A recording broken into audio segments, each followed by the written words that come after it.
오늘은 로마서 15장 1절부터 15절 말씀을 13절 말씀을 교독하도록 하겠습니다. 전재희 집사님이라고 하는데 전재희 집사님 이 주보에 교독으로 되어 있어서 죄송합니다.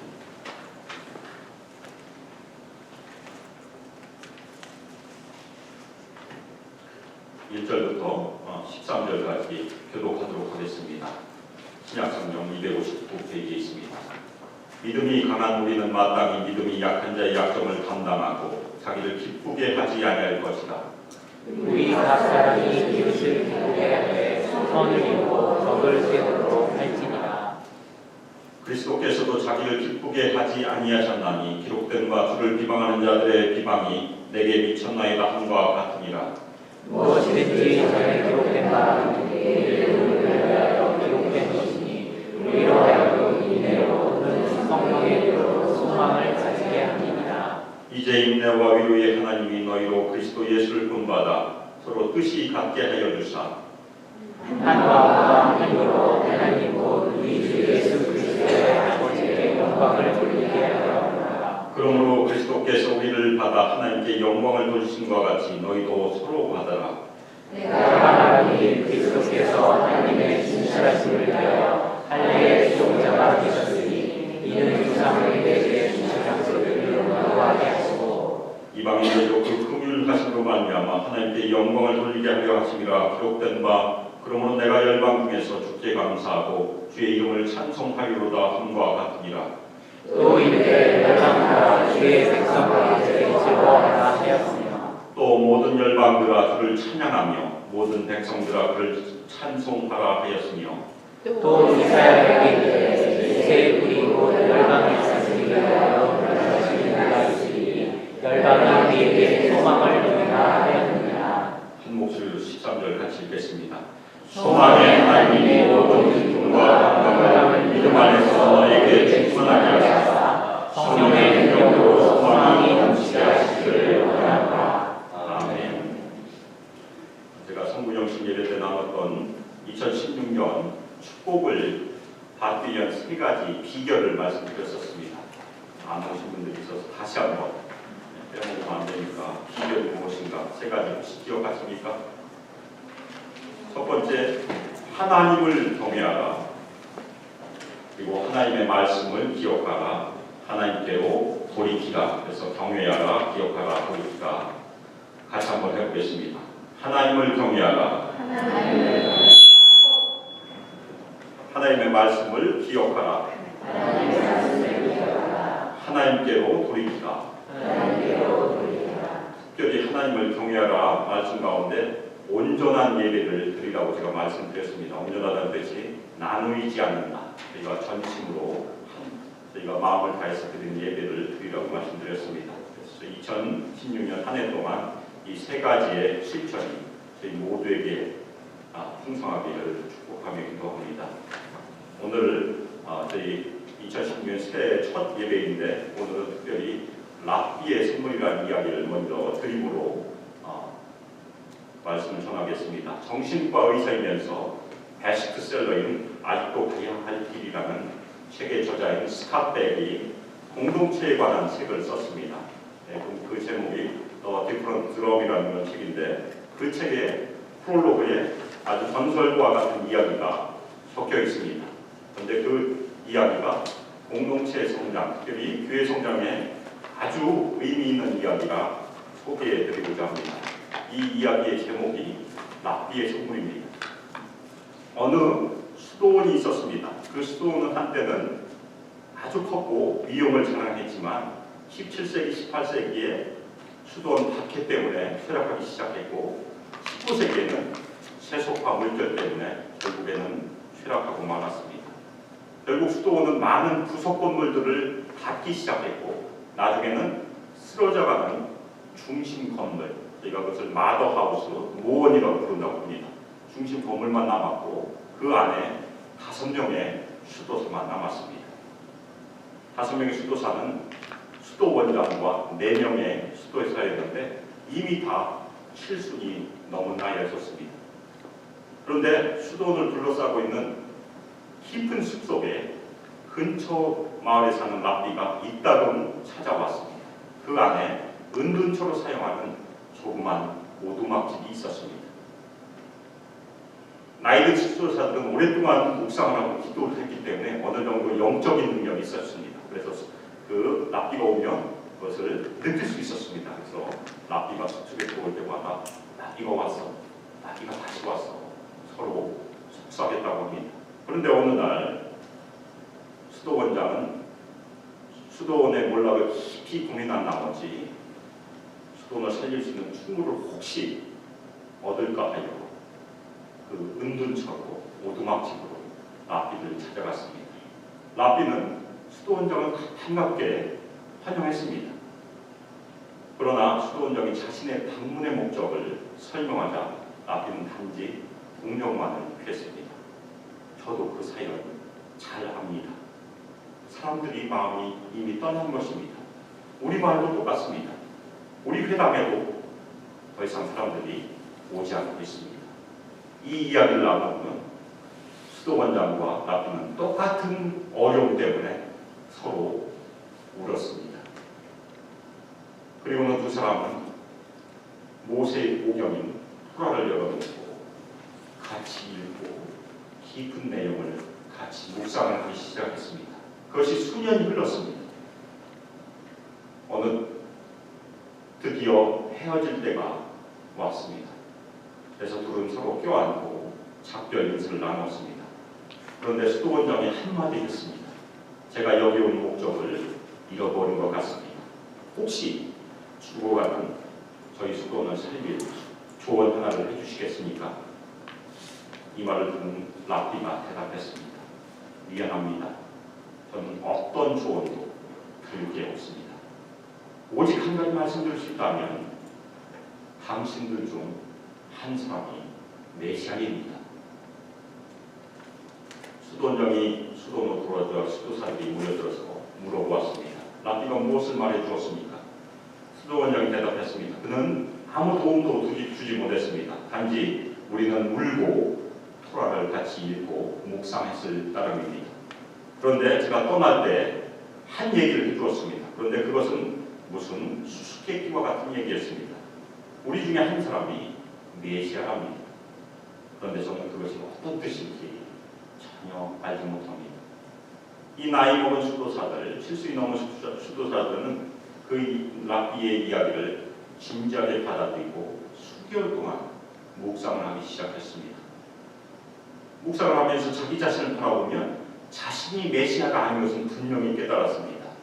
왜냐하면 자신의 부적합한 약점을 바라보게 되고 자신은 메시아가 아닌 평범한 사람임을 깨닫기 시작한 것입니다.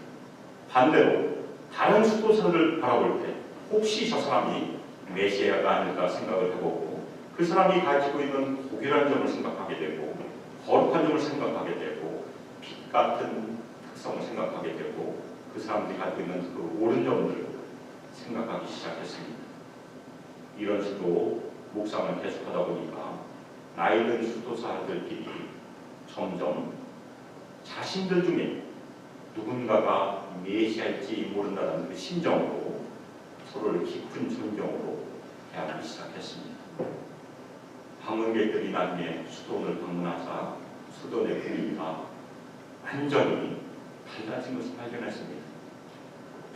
수도사들끼리 나누는 깊은 존경의 향기가 방문자들에게도 느껴지기 시작한 것입니다.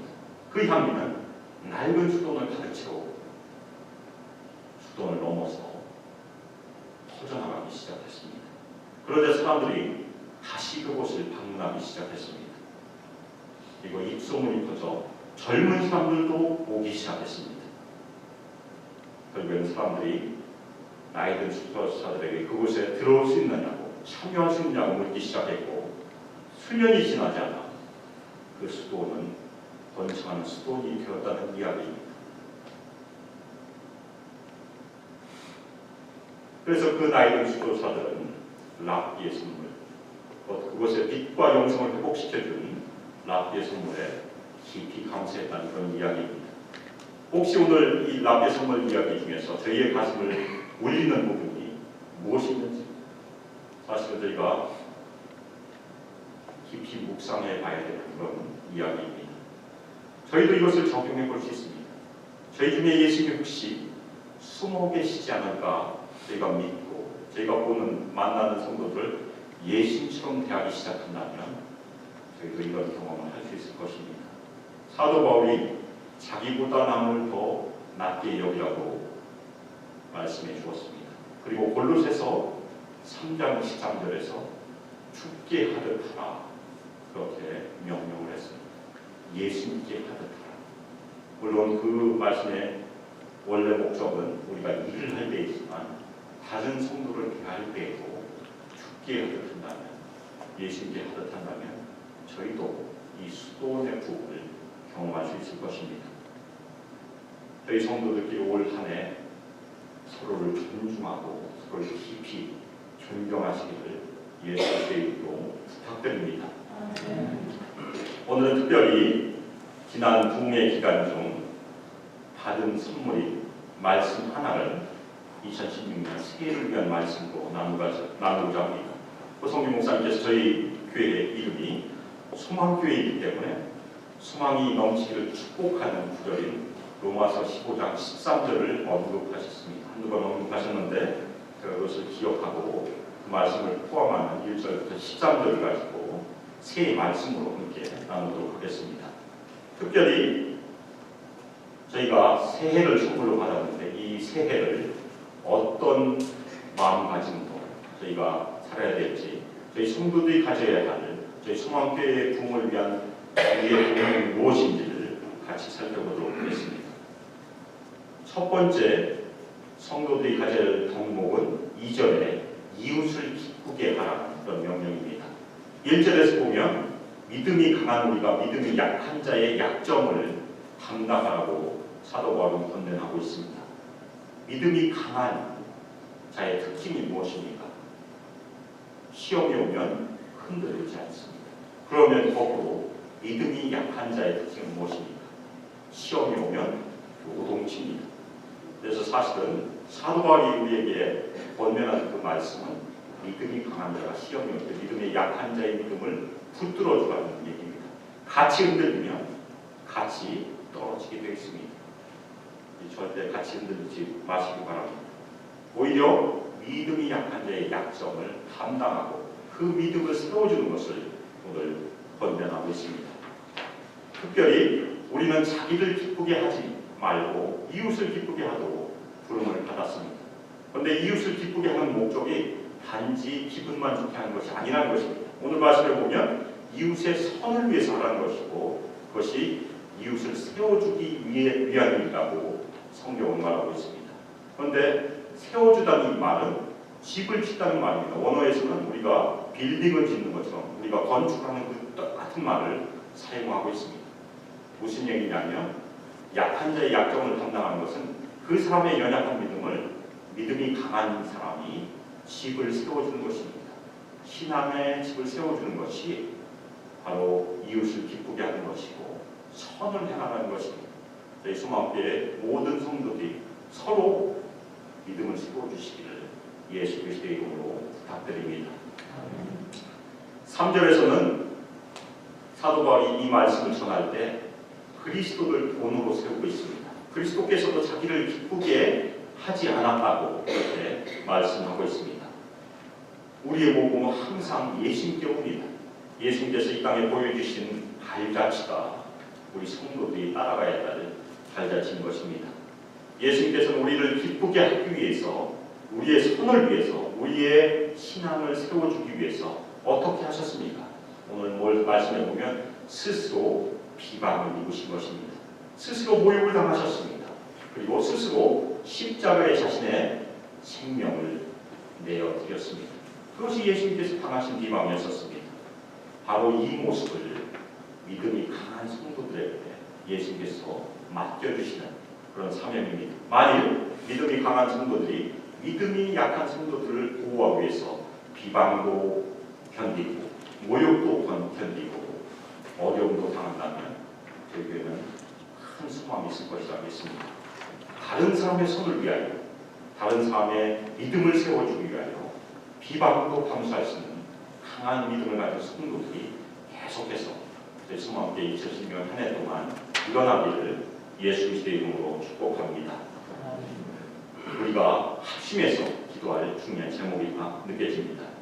두 번째 덕목, 성도들이 가질 두 번째 덕목은 서로 뜻을 같이 하라, 그런 말씀입니다. 5절, 6절은 사도 바울의 기도로 이루어진 구절입니다. 오늘 1절부터 13절에 보면 사도 바울의 기도가 두 번 기록되어 있습니다. 5절, 6절이 첫 번째 기도고, 그리고 13절이 또 한 번 두 번째 기도입니다. 그런데 이 기도가 보면 로마 교회 성도들이 서로 뜻을 같게 하여 주시기를 사도 바울이 하나님께 기도하고 있는 것입니다. 그 기도는 어떻게 보면 저에게 대한 권면으로도 받을 수 있습니다. 그런데 이 서로 뜻이 같게 되는 그 길에는 꼭 필요한 요소들이 있는 것입니다. 무엇이 필요합니까? 4절에 보면 인내와 성경의 위로가 필요합니다.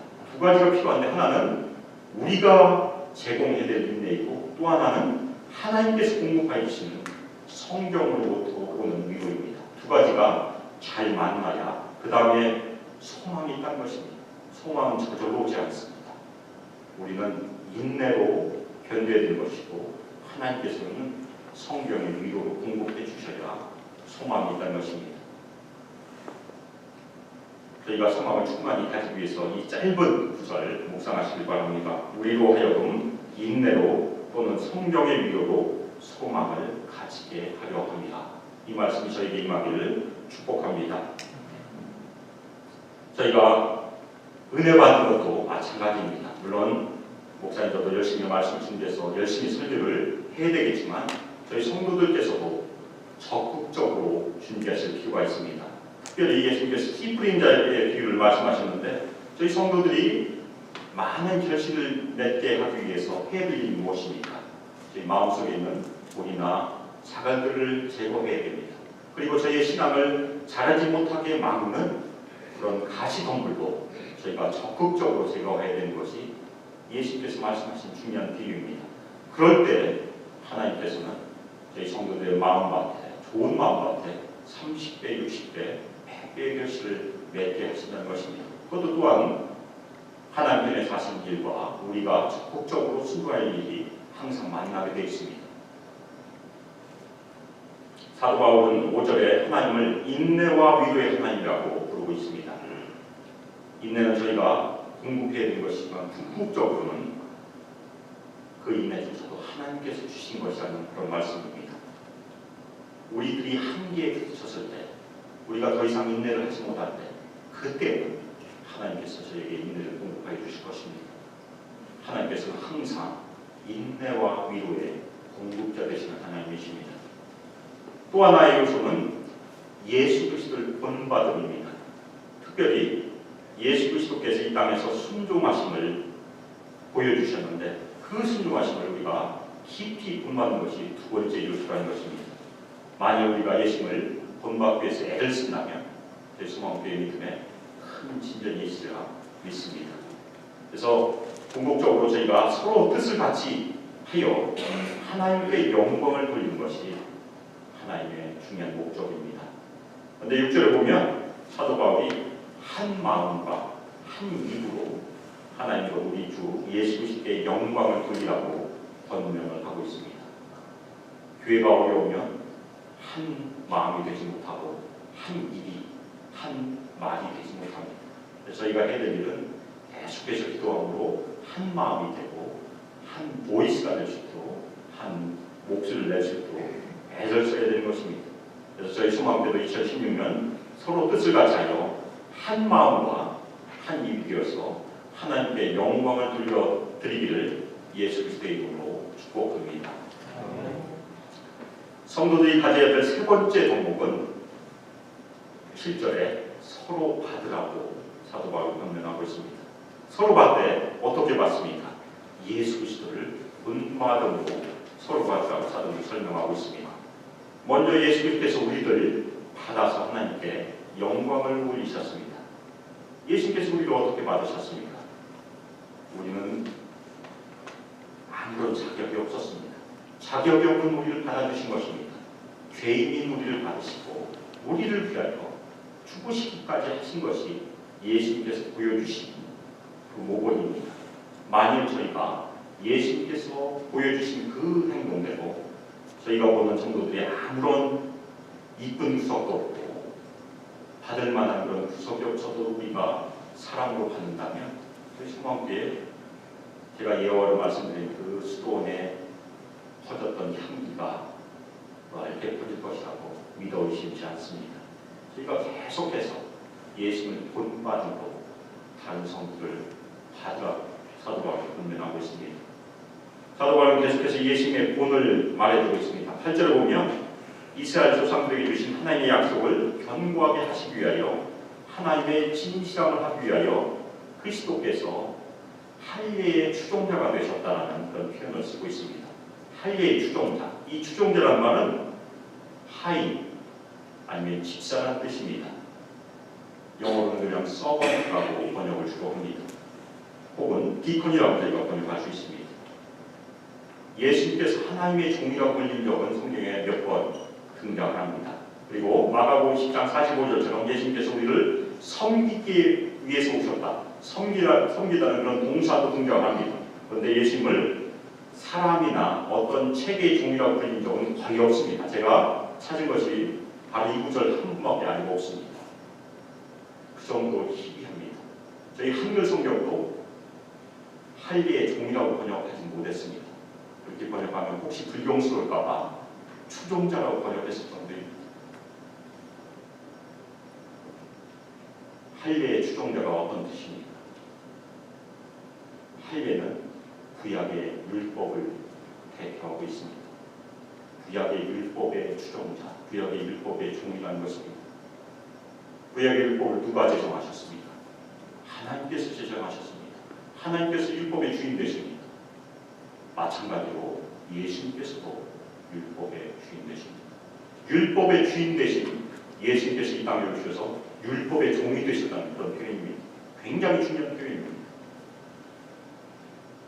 예수님께서 이 땅에 오셔서 율법에 순종하심으로 우리를 구원하시기 위해서 자신을 드리신 것이 할례의 추종자라는 그런 것입니다. 그것을 우리가 본받아서 서로 받으라는 그런 권면입니다. 그 순종하신 목적이 9절에 나와 있습니다. 이방인들도 하나님의 긍휼하심으로 말미암아 하나님께 영광을 돌리게 하려는 것이다. 유대인만 구원하신 것이 아니고 예수 그리스도의 복음이 이방인에게도 전해져서 이방인도 구원하여 하나님께 영광 돌린 것이 예수님께서 할례의 추종자가 되시는 그 목적입니다. 그것이 하나님께서 영광 받으신 것입니다. 사도 바울은 예수 그리스도를 통한 구원이 이방인에게까지 확장되고 있음을 9절부터 12절까지 구약에 있는 예언들을 인용함으로 설명을 해주고 있습니다. 9절을 보면 내가 열방 중에서 주께 감사하고 주의 이름을 찬송하리로다. 10절에는 열방들아 주의 백성과 함께 즐거워하라. 11절에는 모든 열방들아 주를 찬양하며 모든 백성들아 그를 찬송하라. 여기서 반복적으로 나온 말이 무엇입니까? 열방이라는 단어입니다. 바로 이 열방이 모든 민족을 뜻하는 것이고 저희 이방인도 포함되었기 때문에 저희가 구원받았고 여기 앉아있는 것입니다. 만일 그렇지 않았다면 저희의 기독교는 유대인의 종교로만 남았을 것입니다. 그래서 하나님께서는 그 민족의 경계를 허물어 주시고 복음을 열방까지 오늘 말씀에 의하면 하나님의 구원을 감사하고 찬송하고 즐거워하도록 열방으로 복음을 증거하신 것입니다.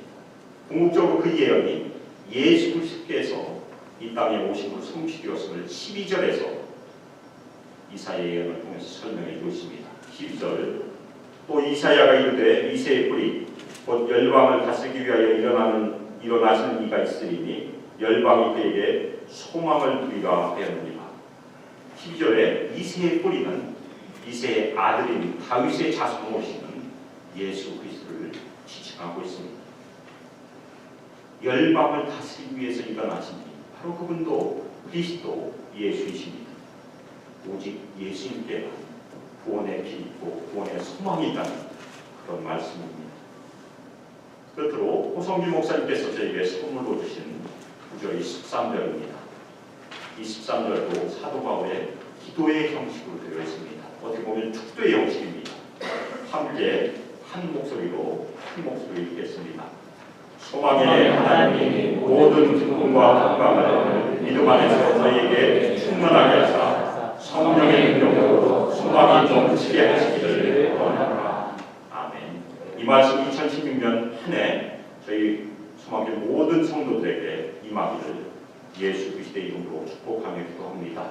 이 구절을 저희가 계속해서 암송하시고 묵상하시고 기도하시기를 부탁드립니다.